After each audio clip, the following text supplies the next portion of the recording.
오늘부터 9주일에 걸쳐서 요한계시록 1장부터 3장까지 강해를 하겠습니다.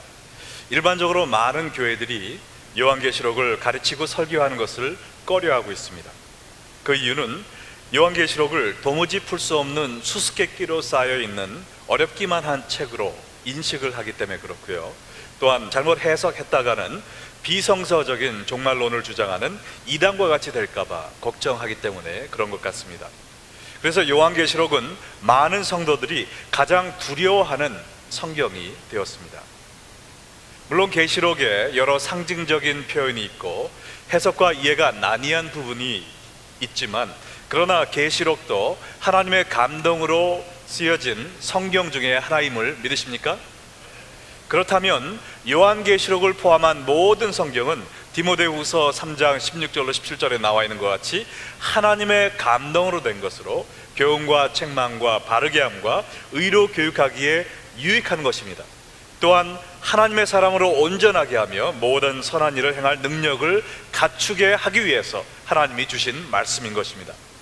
이 요한계시록도 우리로 하여금 온전한 성도가 되어서 하나님이 원하시는 선한 일을 행할 수 있는 능력을 주게 하시기 위해서 주신 하나님의 말씀임을 믿습니다. 그러므로 우리가 이 책을 두려워하지 말고 공부하며 묵상하며 실천해야 되겠습니다. 그래서 오늘 이 첫 시간에는 우리가 왜 요한계시록을 공부해야 되는지에 대해서 세 가지 이유를 말씀드리고자 합니다. 우리가 왜 이 어려운 요한계시록을 공부해야 되는가? 첫 번째 이유는요, 요한계시록이 하나님이 교회에게 주신 사랑의 편지이기 때문에 그렇습니다. 하나님이 교회에게 주신 사랑의 편지. 여러분, 요한계시록을 하나님이 여러분에게 주신 러브레터라고 생각해 본 적이 있으세요? 제가 대학교 때 미국에 온 지 2년 만에 역사학을 전공하게 되니까 언어 때문에 고생을 참 많이 했습니다. 교수의 강의도 알아듣기 힘들었고요. 책 읽는 속도도 늦고, 그 다음에 타자를 한 번도 해본 적이 없는데 영어로 이렇게 그 리포트를 써서 내야 되니까 참 힘들었어요. 그래서 거의 매일 밤 12시까지 도서실에서 책과 씨름을 하며 페일하지 않기 위해서 노력을 많이 했는데, 그때 저에게 힘과 용기를 준 것이 하나 있었는데요. 물론 하나님의 말씀이 저에게 힘과 용기가 됐지만 그 외에도 또 LA에 있는 제 걸프렌드가 보내준 러브레터였습니다. 그래서 제가 도서실에서 밤늦게 기숙사로 돌아오면 제일 먼저 가는 것이 우체통이었어요. 그래서 제 편지함을 바라보며 오늘 LA에서 도착한 러브레터가 있나 없나, 없으면 아주 가슴이 뻥 뚫린 것처럼 허무합니다. 근데 있으면 너무나 기뻐가지고 그거를 가지고 제 방까지 갈 틈이 없어요. 그 자리에서 딱 주저앉아가지고 거기서부터 막 읽는 거예요. 그러면 그 당시에는 저를 오빠라고 불렀던 제 아내가 거기에 아주 막 오빠 보고 싶어요, 뭐 사랑해요, 어떤 때는 할 말이 없었는지 You're number one 이것만 편지를 앞뒤로 다 썼어요. You're number one. 그리고 이번 학기 잘 마치고 오면 또 LA 오면 맛있는 거 밥 해줄게요, 뭐 이런 식으로 해놓은 이렇게 써준 러브레터를 보면은요, 제가 아무리 몸이 힘들고 공부가 어려워도 일주일 동안은 그냥 그 편지 한 장에 에너지가 충만합니다. 그래서 또 걸프렌드랑 너무 오래 떨어져 있는 게 싫어가지고 제가 열심히 공부해서 4년 만에 이렇게 졸업을 하고 LA로 돌아갔는데요, 이렇듯 어려울 때 받는 사랑의 편지는 우리에게 큰 힘과 용기가 됩니다. 하나님이 요한계시록을 주셨던 주후 95년도에 초대교회들은 극심한 핍박 속에서 허덕이고 있었습니다. 그 당시에 로마 도미티아누스 황제의 집권 말기였는데, 이 황제는 자신의 통치를 확고하게 하기 위해서 한국에서 일제시대 때 그랬던 것처럼 황제 숭배 명령을 내렸습니다. 이때 대부분의 유대교인들은 황제 숭배를 받아들이고 예배 시간 중에 황제를 위해 기도까지 하면서 그들의 신앙을 타협을 했는데, 기독교인들만큼은 생명의 위협에도 굴하지 않고 황제 숭배를 거부했습니다. 이때 앞서 있었던 네로 황제 때의 핍박보다 더 많은 기독교인들이 목숨을 잃었고, 또 소아시아의 여러 기독교인들은 자기의 신앙을 지키기 위해서 땅굴을 파서 땅 밑으로 8층 내지 12층 깊이까지 내려가서 살면서 자신들의 신앙을 지켰습니다. 또 이때 예수님의 제자 중 한 명이었던 사도 요한은 체포되어서 에베소서의 남서쪽에 있었던 볼모지, 그 땅 반모섬에서 귀양살이를 하게 되었습니다. 이때 피비린내 나는 극심한 핍박 속에서 허덕이고 있던 초대교회 교인들에게 힘과 용기를 불어넣어 주시기 위해서 하나님께서 사도 요한을 통해 초대교인들에게 보내주신 사랑의 편지가 바로 요한계시록인 것입니다. 그래서 우리가 요한계시록을 읽어보면요, 아무리 힘들고 무서워도 신앙을 저버리지 말아라, 예수님의 재림이 곧 임박할 것이다 라는 말씀이 있습니다. 지금 로마가 모든 권세를 가지고 있는 것처럼 보이지만 왕의 왕이신 예수님이 오실 때 이 모든 세상의 권세를 심판하시고 그의 백성들을 천국으로 인도하실 것이다 라는 약속의 말씀이 있습니다. 계시록 1장 1절에 보면 예수 그리스도의 계시라, 이는 하나님이 그에게 주사 반드시 속히 일어날 일들을 그 종들에게 보이시려고 그의 천사를 그 종 요한에게 보내어 알게 하신 것이라 그랬습니다. 이 요한계시록의 계시라는 뜻은요, 숨겨졌던 비밀을 알게 한다라는 뜻인데요, 계시록은 미래에 이루어질 하나님의 계획을 보여주므로 예수 믿는 사람들이 오늘의 삶 속에서 승리할 수 있도록 힘과 용기를 주기 위해서 하나님께서 주신 책인 것입니다. 여기에 반드시 속히 일어날 일 그랬는데요, 여기 반드시란 말은 예언적인 필연성을 이야기하고 있습니다. 하나님의 섭리대로 하나님이 말씀하신 모든 것이 반드시 성취되리라 라는 약속이고요, 여기에 속히라는 말은 우리로 하여금 의아하게 합니다. 왜냐하면 벌써 이 책이 쓰여진 지 2000년이 됐거든요. 근데도 아직 예수님이 오시지 않았는데 속히라는 말이 잘못된 게 아닌가 생각할 수 있지만, 이 속히라는 말의 뜻은 우리가 예기치 못한 때에 이것이 갑자기 성취되리라 라는 뜻을 내포하고 있습니다. 인간의 시간적인 개념에서 속히가 아니라 하나님의 측면에서 하나님의 갑작스러운 개입을 통해 이루어질 계시의 성취와 확실성을 나타내고 있는 것입니다. 그러면 이 요한계시록을 누구에게 써준 것인가? 우리가 1절을 다시 보면요, 먼저 그리스도의 계시이지만 이 계시를 그리스도에게 주신 분은 하나님이시라고 써 있습니다. 그래서 하나님이 이 계시를 예수님에게 주시고, 또 예수님은 천사를 보내어 그 종 사도 요한으로 하여금 이 계시를 듣게 하시고, 이제 또 그 요한은 그 종들에게 이 말씀을 나눠라 라고 이야기를 하셨습니다.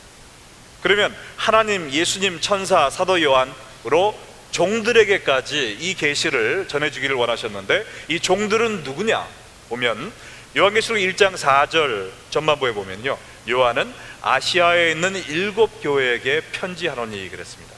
그래서 직접적으로는 아시아에 있던 7교회입니다.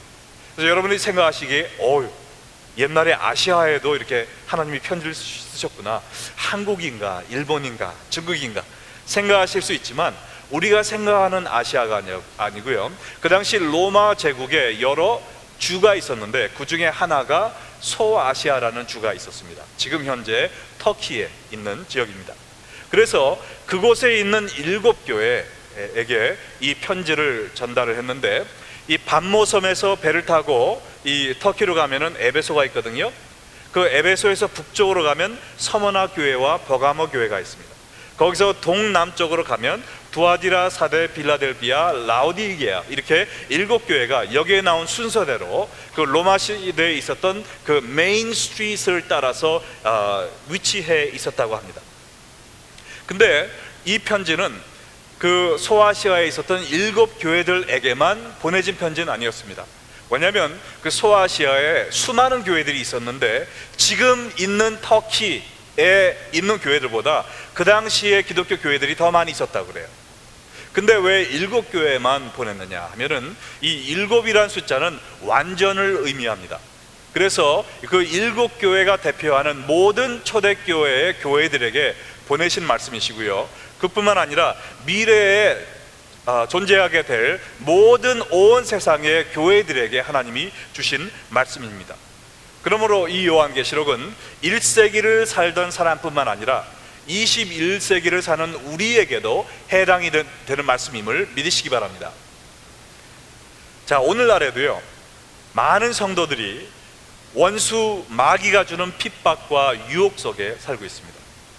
우리가 뉴스를 통해서 알듯이 이라크의 IS를 통해서 어린 아이들까지 예수 믿는다는 그 이유 하나 때문에 참수를 당하고 있습니다. 목을 베어서 죽이는 것입니다. 이 당시에 사도 요한도 목숨을 부지하고 귀향을 갔지만 사도행전 12장에 보면 사도 요한의 형제인 야고보는 헤롯 왕에 의해서 참수를 당했다, 이렇게 이야기하고 있습니다. 비록 이 미국에서 우리가 목숨을 잃는 그런 핍박은 당하지 않고 있지만 우리가 미국 나름대로 또 다른 형태의 핍박과 어려움을 당하면서 우리가 살고 있습니다. 우리가 이 세상에서 마귀의 시험에 맞대어 싸우면서 용기를 잃고 낙심하지 않게 하기 위해서는 이 반드시 속히 일어날 일들을 바라보면서 살아야 된다는 것입니다. 이 반드시 속히 올 일이 무엇입니까? 예수님의 재림인 것입니다. 이 예수님의 재림을 바라보는 그 신앙이 우리로 하여금 오늘 승리의 삶을 살게 하고 또한 예수님을 맞을 준비를 하는 재림의 신앙, 또 우리의 사명을 완수하는 신앙을 갖게 만든다는 것입니다. 그래서 우리가 기독교의 역사를 살펴보면요, 이 재림의 신앙을 갖고 승리한 사람들이 많이 있습니다. D.L. 무디는 그의 능력의 비밀을 묻는 질문을 받고 이야기하기를, 나는 수년 동안 설교할 때마다 내 설교가 끝나기 전에 예수님이 재림하실 수 있다는 것을 생각하면서 말씀을 전파해 왔습니다. 그 비밀을 이렇게 얘기했습니다. 또 영국의 뛰어난 성경 주석가 캠볼 몰건은 이야기하기를, 나는 매일 밤 잠에 들 때마다 내일 오전에 내가 잠에서 깨어나기 전에 예수님이 오실 수 있다는 생각을 하면서 잠에 들었습니다. 또 복음을 위해서 중국에 뛰어들어갔던 허슨 테일러 선교사는 이야기하기를, 주의 재림은 나의 사역의 가장 큰 원동력이었습니다 라고 고백합니다. 또 그리고 기도 하나로 수천 명의 고아를 먹였던 조지 밀러는 주 예수의 재림의 진리를 깨달은 후에 잠들어 있는 세상을 생각하니까 내 속에서 죄인에 대한 사랑과 안타까움이 들끓듯 일어나서 복음을 전하지 않고는 견딜 수 없었습니다 라고 자기의 삶을 요약하고 있습니다. 우리도 반드시 속히 일어날 예수님의 재림을 바라보는 신앙을 가질 때 우리가 우리의 삶의 시험을 이겨낼 수가 있고요, 주님이 주신 사명을 완수할 수가 있는 것입니다. 우리가 이 세상에 소망을 두고 사는 것이 아니라 장차 오실 예수님을 준비하면서 기다리면서 악망하면서 사는 성도가 바로 하나님이 기뻐하시는 하나님의 일을 성취할 수 있는 성도임을 믿으시기 바랍니다. 그래서 우리가 힘든 일을 당할 때 장차 오실 예수님을 바라보며 힘을 내어라, 용기를 잃지 말아라 라고 주신 이 말씀이 바로 이 사랑의 편지, 러브레터가 요한계시록이었던 것입니다. 둘째로 우리가 요한계시록을 공부해야 되는 이유는 요한계시록이 말세의 성도들을 위한 축복의 편지이기 때문에 그렇습니다. 말세의 성도들을 위한 축복의 편지. 3절에 보면 이 예언의 말씀을 읽는 자와 듣는 자와 그 가운데 기록한 것을 지키는 자는 복이 있나니 때가 가까움이라 그랬습니다. 요한계시록은요, 도무지 풀기 힘든 수수께끼로 둘러싸인 어려운 책이 아닙니다. 이 책은 우리로 하여금 읽고 듣고 지킴으로 말미암아 하나님이 예배해 주신 복을 누리도록 하기 위해서 주신 책이라고 분명히 얘기하고 있습니다. 특별히 예수님의 재림의 때가 가까운 말세에 사는 우리 성도들은 반드시 읽고 듣고 지켜야 되는 책인 것입니다. 근데 여기 보면요, 우리가 영어나 원어로 보면 말씀을 듣는 자들, 지키는 자들은 복수로 되어 있는데 읽는 자는 단수로 되어 있었습니다. 왜냐하면 그 당시에는 성경책이 많지가 않았어요. 글자를 읽을 수 있는 사람도 많지가 않았습니다. 그래서 성경을 읽기 원하면, 말씀을 듣기 원하면 회당에 가야 됩니다. 그러면 랍비가 두루마리를 피고 성경을 읽어주면 그제서야 말씀을 듣고 은혜 받고 그 말씀대로 살기 위해 노력하던 시대였습니다. 근데 그때뿐만 아니라 중국도 바로 얼마 전까지 그런 상황이었습니다. 제가 중국에 처음 갔던 2000년 14년 전에 그 쿤밍에 갔었는데요, 그때 지하교회를 한번 방문한 적이 있었습니다.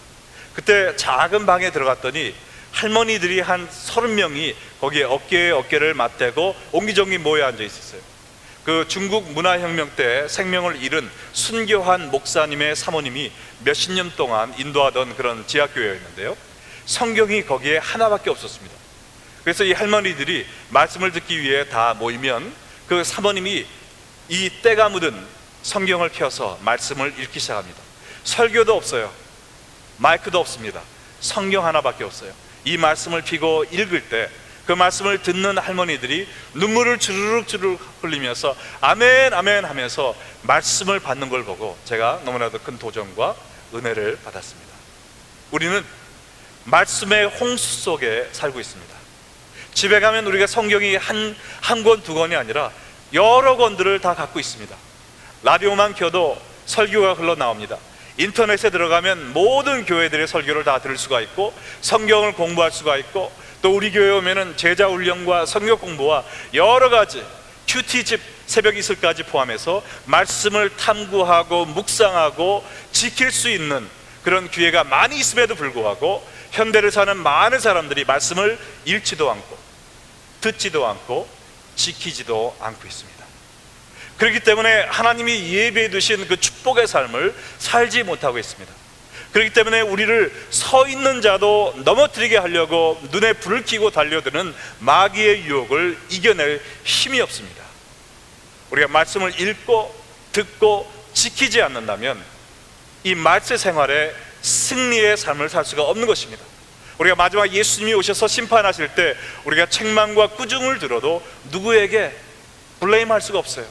왜냐하면 하나님이 우리에게 필요하신 성령의 검, 이 말씀을 주셨음에도 불구하고 내가 그것을 읽고 듣고 지키지 않음으로 말미암아 내가 이 패배의 삶을 사는 것을 누구를 탓을 하겠습니까? 우리가 이렇게 말씀을 듣고 읽고 지키는 삶을 살아야 되는 또 하나의 중요한 이유는요, 때가 가까움이라 그랬어요. 예수님이 다시 오실 때가 가까웠다는 것입니다. 이 때가 가까웠다는 말을 여러분 건성으로 듣지 마세요. 에이 설마, 그러한 생각을 하지 마시기 바랍니다. 7절에 보면 볼지어다 그가 구름을 타고 오시리라. 각 사람의 눈이 그를 보겠고 그를 찌른 자들도 볼 것이요 땅에 있는 모든 족속이 그로 말미암아 애곡하리니 그러하리라. 아멘. 그랬습니다. 예수님이 예루살렘에서 승천하실 때 그 모습 그대로 반드시 속히 구름을 타고 재림하실 것입니다. 그때 모든 사람의 눈이 그를 볼 것이라 그랬어요. 초림 때는 목동들 몇 명만 보았지만 그날에는 지구상에 있는 모든 사람들이 볼 것입니다. 여러분들 생각하시기를 이쪽에서 나타나시면 지구 반대에 있는 사람들은 어떻게 봐? 하지만 지금은 인터넷 시대, 컴퓨터 시대라서요 다 볼 수 있습니다. 동시에 다 보게 됩니다. 그리고 예수님을 십자가에 못 박은 군병들도 자기들이 죽인 예수가 메시아 그리스도이심을 보게 될 것입니다. 그리고요 땅에 있는 모든 족속이 그날에 애곡한다고 그랬어요. 예수님을 찌른 자들만, 예수님을 안 믿은 자들만 애곡한다고 그러지 않고 땅에 있는 모든 사람들이 대성통곡한다고 그랬어요. 예수님이 돌아오시는 그날 여러 종류의 눈물 바다가 될 줄로 생각합니다. 예수님을 사랑하며 기다렸던 사람들은 기쁨과 감격의 눈물을 흘리겠죠. 예수님, 내가 그토록 사랑했고 기다렸던 당신 예수님 이제야 오셨군요 하면서 달려가서 예수님의 품에 팍 안기면서 잘하였도다 착하고 충성된 종아 라고 우리의 등을 두드려 주시는 예수님의 위로를 받으며 감격의 눈물을 흘릴 것입니다. 우리가 남북 이산 가족 상봉할 때만 보면 기쁨의 자리이지만 눈물 없는 재회가 없잖아요. 그처럼 우리가 예수님이 오실 때 맹숭맹숭한 마음으로 하이파이브 하면서 그렇게 만나지 못할 것입니다. 우리가 엎드려 경배하며 울컥하는 마음을 주체할 수 없어서 눈물을 흘리며 기쁨과 감사로 주 앞에 나갈 것입니다. 그와 동시에 예수는 믿었지만 예수님의 말씀대로 순종하는 삶이 부족했던 그런 나이롱 신자들, 그때 얼마나 큰 후회가 막심하겠습니까? 내가 이렇게 이 세상이 금방 썩어져 없어질 줄 알았더라면 이 세상에 호송세월하지 않고 예수님의 영광을 위해서 살았을 텐데, 내가 정말 부끄러운 구원을 받는 사람이 되었구나. 예수님을 믿음으로 겨우 구원은 받았지만 예수님께 드릴 상급이 없구나, 선행이 없구나. 주여 저를 용서하여 주시옵소서. 제가 예수님께 헌신하지 못하고 죄의 유혹이 올 때마다 세상과 간음하면서 예수님의 가슴에 대못을 박았습니다. 주여 용서하여 주시옵소서. 얼마나 미안하고 안타까운 마음으로 통의 눈물을 흘리겠습니까? 그뿐 아니라 예수님을 믿지 않고 구원의 초청을 거부했던 사람들은 피눈물을 흘리게 될 것입니다. 나는 예수님이 참 하나님의 아들인 것을 몰랐는데, 내가 그 사실을 알기만 했다면 예수님을 거부하지 않았을 텐데, 내가 이 뜨겁고 괴로운 지옥의 불에 빠지지 않아도 됐을 텐데, 내가 예수님을 왜 안 믿었나 가슴을 치면서 피눈물을 흘리게 될 것입니다. 여러분은 예수님이 재림하시는 그날 어떠한 눈물을 흘리리라고 생각하십니까?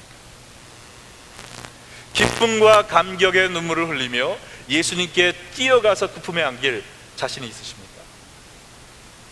아니면 후회의 눈물을 흘리면서 예수님께 드릴 상급이 없는, 선행이 없는 것을 보면서 가슴을 치며 후회하는 눈물을 흘리시겠습니까?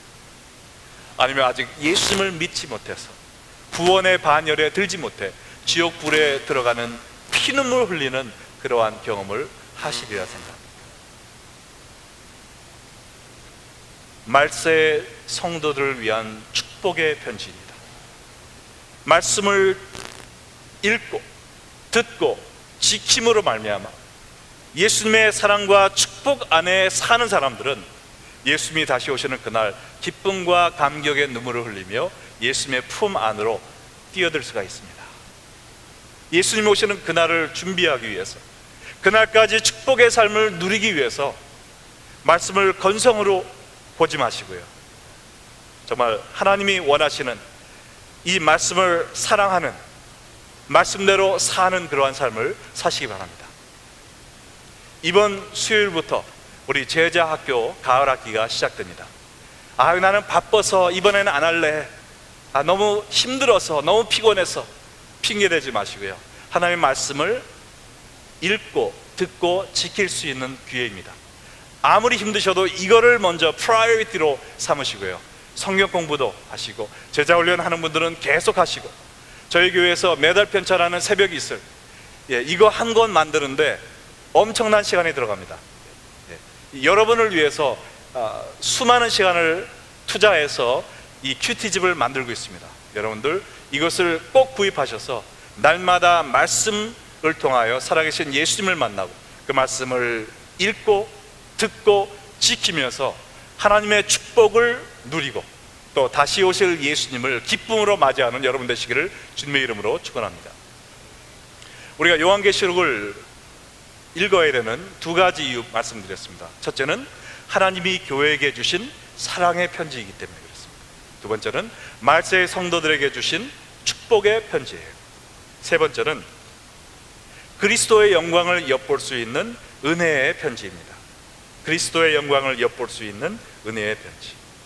요한계시록의 이 계시란 말은 감추어진 비밀을 우리에게 보여주는 것이라고 말씀드렸는데요, 카텐을 완전히 젖혀버리고 그동안에 가리워져 있던 하나님의 비밀을 우리에게 보여주는 것입니다.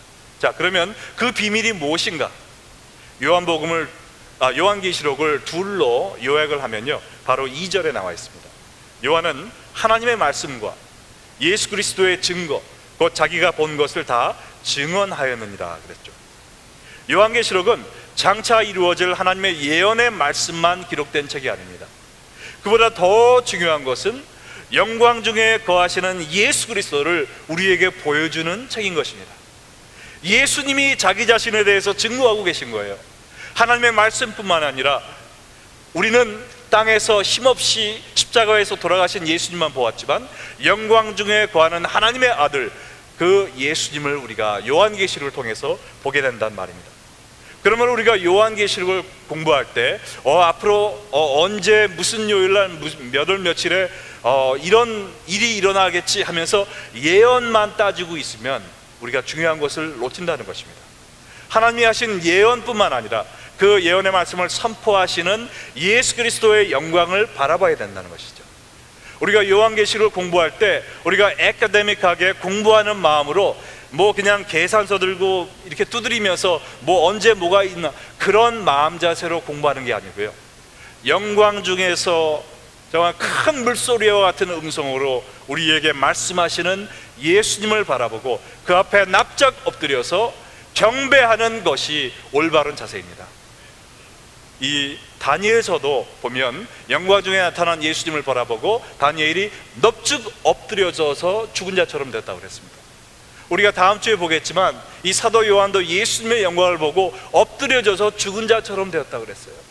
우리가 이 요한계시록을 대하면서 주여 저는 죽을 수밖에 없는 죄인인데 하나님께서 정말 예수님께서 그 영광의 몸을 가지시고 나타나셔서 주신 이 말씀, 제가 감히 어떻게 받겠습니까? 주여 저를 불쌍히 여겨주시옵시고 제가 엎드려 경배하오니 주님의 은혜로 저를 덮어주시옵시고 하나님의 영광을 바라보고 또 하나님의 말씀을 붙잡고 살아갈 수 있는 제가 되게 하여 주시옵소서라는 마음으로 공부하시는 여러분 되시기를 축원합니다.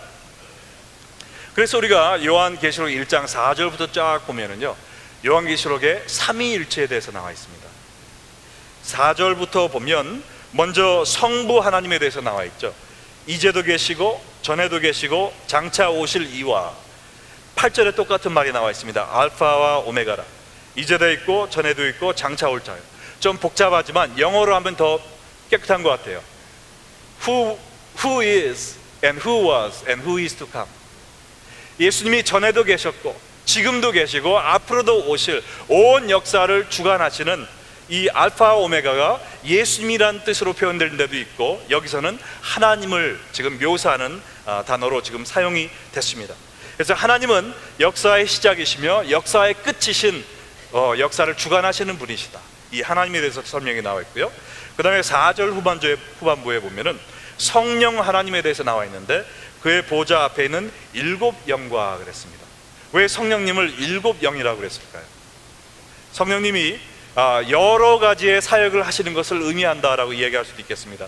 때로는 불같이 강한 임재를 보이시고 때로는 비둘기처럼 온유하게 임하시는 성령님이시고요. 이사야 11장 2절에 보면 성령님에 대해서 7가지를 묘사한 또 구절이 있어요. 그 위에 여호와의 영, 지혜와 총명의 영이요, 모략과 재능의 영이요, 지식과 여호와를 경외하는 영이 강림하시리니. 참 신기하죠? 네, 그렇지만 이 7이라는 숫자가 완전이라는 것을 우리가 생각할 때 성령님은 완전하신 하나님이시다라는 것을 의미한다고 보는 것이 무리가 없겠습니다. 그리고 우리가 계속 보면 성자 하나님에 대해서 나오는데 5절에 이렇게 예수님에 대해서 3가지가 나와 있죠. 또 충성된 증인으로, 증인, 누구에 대해서 증거합니까? 하나님에 대해서죠. 사실 하나님을 면전에서 보고 그에 대해서 얘기해 줄 분은 오직 예수님밖에 없습니다. 예수님만이 참된 증인이시죠. 두 번째, 죽은 자들 가운데서 먼저 나시고 부활의 첫 열매가 되어서 우리에게 부활의 소망을 주신 분이죠. 세 번째는 땅의 임금들의 머리라고 그랬어요. 여러분, 지금 세계에서 가장 파워풀한 사람을 적으라 그러면 누구의 이름을 적을까요? 사람들이요. 네, 미스터 오, 네, 오바마 이름을 적겠죠. 네, 그래서 오바마가 누가 뭐래도 가장 강대국의 대통령이기 때문에 가장 힘센 사람이다라고 사람들이 얘기할 것입니다. 근데 우리 예수님은 일개 한 나라의 임금이 아니에요. 모든 임금들의 머리입니다.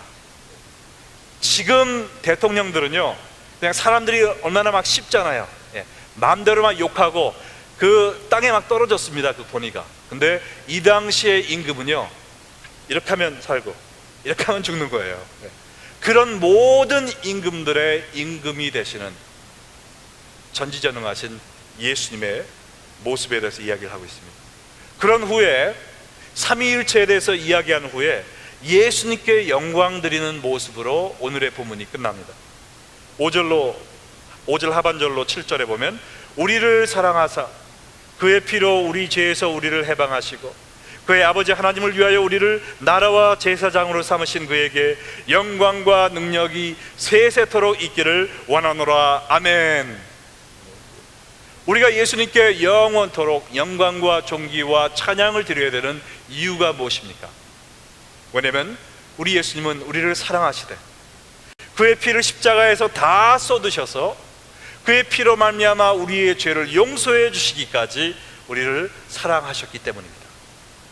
그의 살이 찢기셨을 때 지성소를 가로막던 그 성전 휘막이 찢어졌습니다. 하나님과 우리 사이를 가로막던 죄의 담이 허물어진 것입니다. 그러므로 인해서 과거에는 제사장만이 들어갈 수 있던 하나님의 존전에 우리 예수 믿는 사람들도 제사장처럼 그 앞에 갈 수 있도록 해주신 예수님의 은혜입니다. 그렇기 때문에 우리가 예수님께 경배하며 영원토록 찬양해야 되는 것입니다. 후안 카를로스 목사님은 주님과 동행하는 삶이란 책에서 이렇게 얘기합니다. 우리가 하늘에 가면요, 지구상에 살았던 모든 사람들의 신상 명세서가 있을 것입니다. 하나님께서 어떤 식으로 이 책을 기록했는지 저는 알지 못하지만 아마도 첫 장에는 이렇게 되어 있을 거라고 생각합니다. 이 사람의 머리카락은 6276개, 이런 식으로 자세히 나와 있기 때문에 어느 누구도 거기에 대해서 더 이상 이런 방구도 하지 못할 것입니다. 두 번째 페이지에는 아마도 하나님의 법, 그 중에서도 10계명이 적혀 있을 거라고 생각합니다. 그리고 그 다음 세 번째 페이지부터는 우리가 그 법을 어길 때마다 거기에 대한 기록이 있을 거라고 생각합니다. 그래서 세 번째 페이지에 보면은 제1계명은 8322회를 범했으며 제2계명은 5456회를 범했고 제3계명은 제4계명은 쭉 나가면서 그러므로 곧장 지옥으로 보내라 라는 선포가 써 있을 것입니다. 그러나 예수님께서 나를 위해 대신 죽으셨기 때문에 예수님은 커다란 도장에 자신의 피를 듬뿍 묻혀서 각 페이지마다 이 모든 죄값을 내가 다 이미 갚았노라 라고 도장을 찍어 주셨습니다. 그러므로 우리의 모든 죄악은 용서받았고 우리는 죄에서 해방되어 하나님과 평화를 누리며 그와 함께 영원히 행복하게 살 수 있게 되었습니다. 바로 이것이 예수님께서 우리를 위해서 하신 일입니다. 이러한 사랑을 보여주셨기 때문에 우리는 이 세상에서 살면서 하나님의 말씀을 읽고 듣고 행하면서 주의 사랑과 주의 축복 속에서 주의 영광을 위해서 살다가 예수님 오시는 그날 예수님의 품에 덥석 안겨서 눈물을 흘리다가 우리가 온 세상 모든 민족과 함께 모든 천사들과 함께 존귀와 영광과 찬양을 받으시기에 합당한 하나님의 어린 양 구세주시오 아멘 아멘 하면서 영원토록 주님을 찬양하는 것이 우리의 삶이고 영원인 것입니다. 이것을 가르쳐 주기 위해서 요한계시록이 쓰여졌습니다.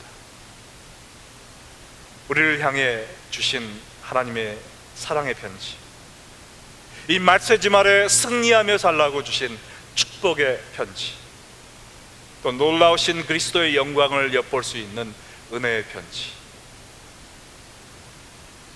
앞으로 우리가 9주 동안 이 말씀을 공부할 때 여러분이 두렵고 떨리는 마음으로 영광 중에 계시는 예수님을 바라보면서 이 말씀을 받아들고 그 말씀을 실천하면서 축복 가운데 사시기를 주님의 이름으로 축원합니다. 오늘